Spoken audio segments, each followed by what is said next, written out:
In 1964, the U.S. was locked in a battle with the Soviet Union, not just for world dominance, but for the heart, soul, and the future of America.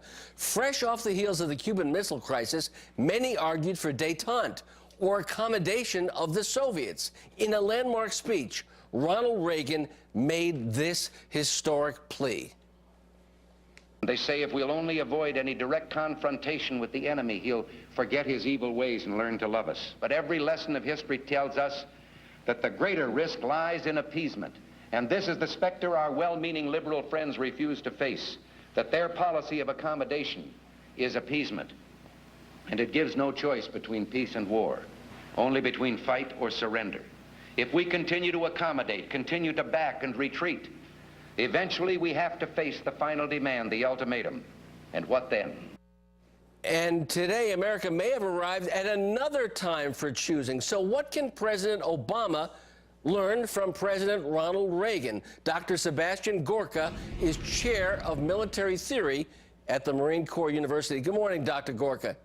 Good morning. Have we lost our way in this country? Have we ignored the lessons and the dictates of Ronald Reagan? Why do we call terrorists merely military insurgents? Well, our brave soldiers and Marines haven't lost their way. It's the political elite. We are under a veil of political correctness that is out of control, and we seem to think that declaring victory means you've won, pulling out your troops means you've won, and we seem to think that negotiating with groups that wish to destroy America is going to work. You can't negotiate with totalitarians, whether they're communists in the Kremlin, whether it's Adolf Hitler in his bunker, or whether it's jihadists, and this administration does not understand this kind of war. What is the lesson of Ronald Reagan with regard to this kind of war, and how do we get back on the right footing in terms of the threat that America faces in this global war on terror? The greatest lesson is that this is a totalitarian ideology.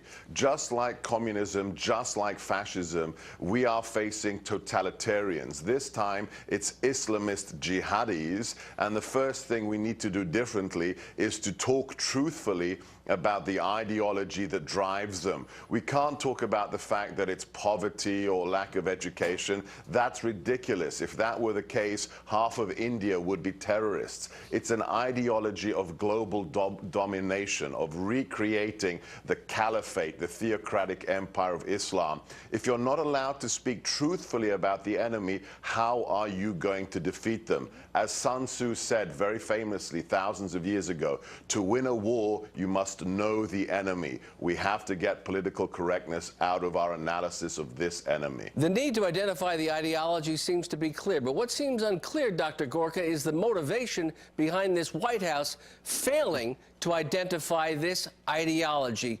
What on earth could they be thinking by saying, we're not going to say Islamic jihadism, we're not going to talk about totalitarianism, we're not going to talk about terrorist acts by terrorists? What's the motivation and what's the harm over time? The harm is huge over time because you literally cannot win a war. If you are banning your FBI agents, your soldiers, from learning about the ideology of the enemy, it's going to be very hard to defeat them. Why is this happening? Combination of reasons. We have naive liberal idealism. We have an executive that doesn't believe in American exceptionalism.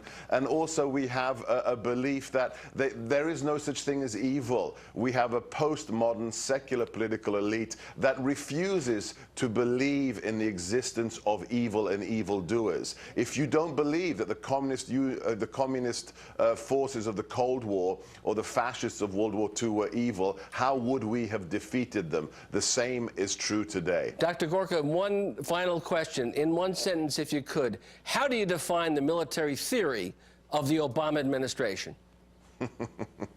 Fantasy, Alice in Wonderland. Dr. Sebastian Gorka, thanks so much for sharing with us today. We hope you come back real soon. Anytime.